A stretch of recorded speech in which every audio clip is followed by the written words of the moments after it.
నా పేరు Sanjeeva Rao.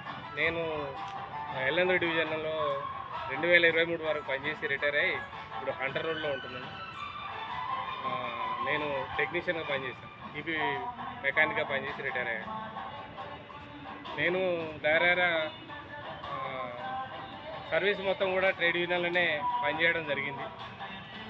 Trade union ఈరోజు మనల్ని ఏ రకంగా చూస్తున్నాయంటే, ట్రేడ్ యూనియన్కి సేవ చేసిన వాళ్ళు అందరం, కానీ ఈరోజు మనల్ని మన ట్రేడ్ యూనియన్ సభ్యులు కూడా మనల్ని గుర్తించట్లేదు.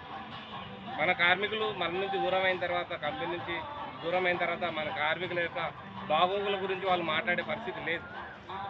అది కలుసుకుంటేనే కొంచెం ఇబ్బందికరమైన పరిస్థితి ఉంది. ఈరోజు మనం ఇంత దేహి అని అడిగే పరిస్థితుల్లో మనం ఉన్నామంటే మన వెనుక ఉన్న ట్రేడ్ యూనియన్లు, మనతో సేవ చేయించుకున్న ట్రేడ్ యూనియన్లు ఏమైనాయి అనేది వాళ్ళే ఆలోచించుకోవాలి.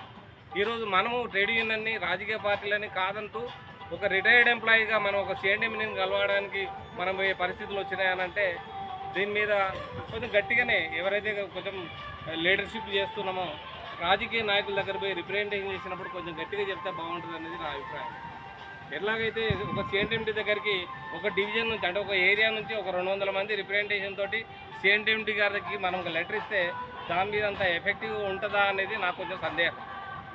దీనికి ఆల్రెడీ మనం ఎంపీ గారిని, లోకల్ ఎమ్మెల్యేల గారిని మనం కలుద్దామనే ఒక ఆలోచన ఉన్నది కాబట్టి, వారి టైం తీసుకొని అసెంబ్లీ సమావేశాల టైంలోనే మనం పోయి ఆ ఎమ్మెల్యే గారి ద్వారా సిఎండిఎంటీ గారికి అపాయింట్మెంట్ తీసుకొని త్రూ మన ఎమ్మెల్యేని తీసుకొని పోయి అక్కడ రిప్రజెంటేషన్ చేస్తే మీడియా కవరేజ్ ఉంటుంది.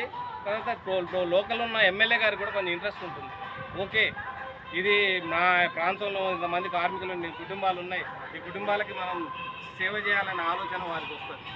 తెరరు ఇప్పుడు సార్ చెప్పినట్టుగా 230 మంది మన వాట్సాప్ గ్రూప్లో ఉన్నారంటే 230 కుటుంబాలు ఉన్నాయి. ఇక్కడ 200 కుటుంబాలు ఉన్నాయనంటే ఏ ఎమ్మెల్యే కానీ, ఏ ప్రజాప్రతినిధి కానీ మనల్ని అయితే వదిలిపెట్టుకోరు. కొద్ది గొప్ప వాళ్ళు టైం తీసుకొని మనకి రిప్రజెంటేషన్ చేయడానికి ముందుకు వస్తారనేది నా అభిప్రాయం.